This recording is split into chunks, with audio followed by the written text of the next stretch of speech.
I think this is around my 33rd attempt to film this video.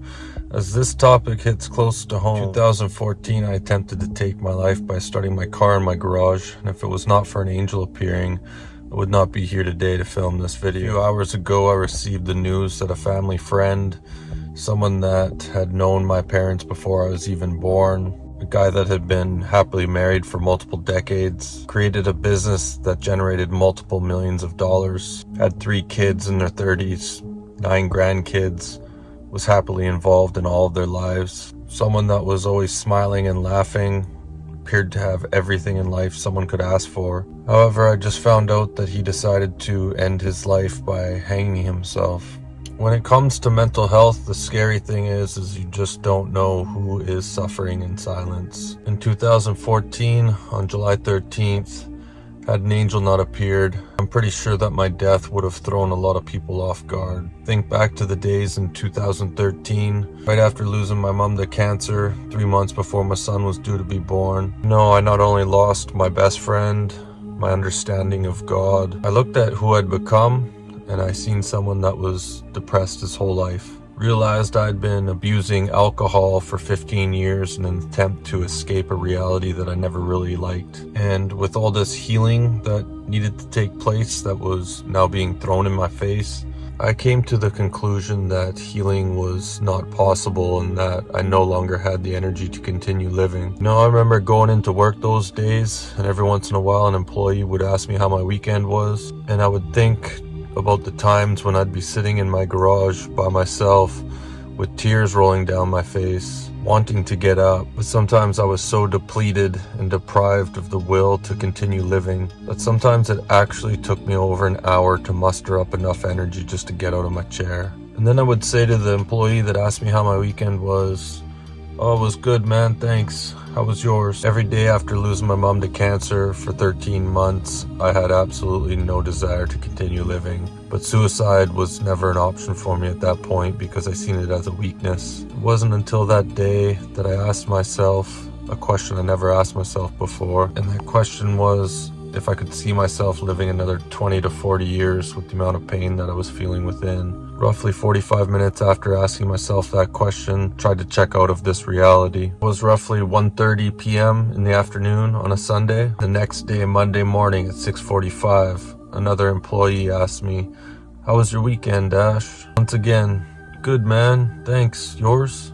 And the truth is, you just never know who's suffering in silence and thinking about ending their life. Just because you ask someone how they're doing and they reply good, doesn't necessarily mean that they're telling the truth. In the past 7 years that I've been making social media content in an attempt to help those suffering with mental health issues, I can only recall one time asking you guys to share my content. And after I share with you guys some of the things you can do if you find yourself at rock bottom that may just help save your life. If you see any value in this content, then please consider sharing this video on social media because you just never know who might need to hear it. First thing I always say is if you're thinking about giving up, you have to identify the lies that you're telling yourself.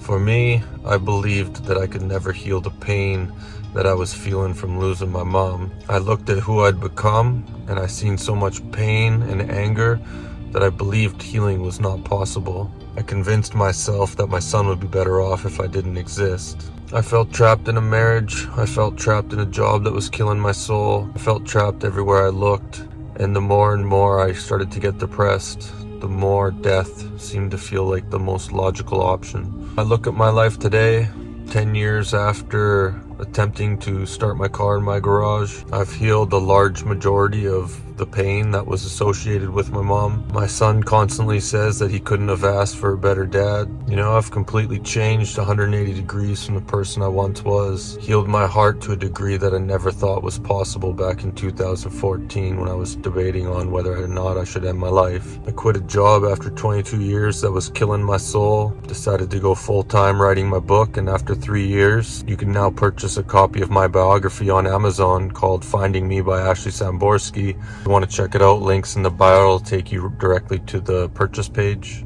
In addition to that, I got out of an unhealthy relationship and I learned to be happy single. So if I can heal my life, then so can you. Looking back on my healing journey, back to 2013. The biggest mistake that I made was thinking that I could heal alone. Tried for 13 months and it almost cost me my life. Don't think you can do this alone.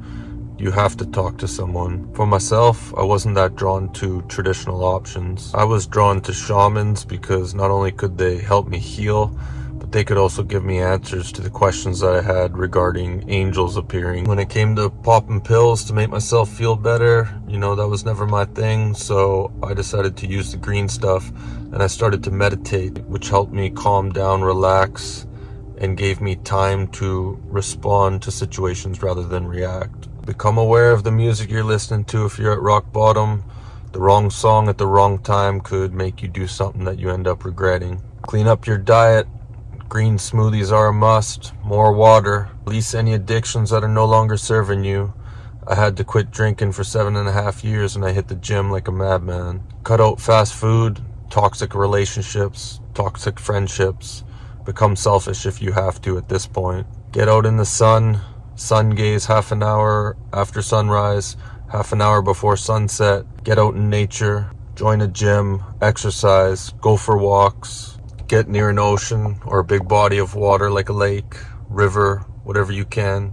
Learn to heal your childhood trauma.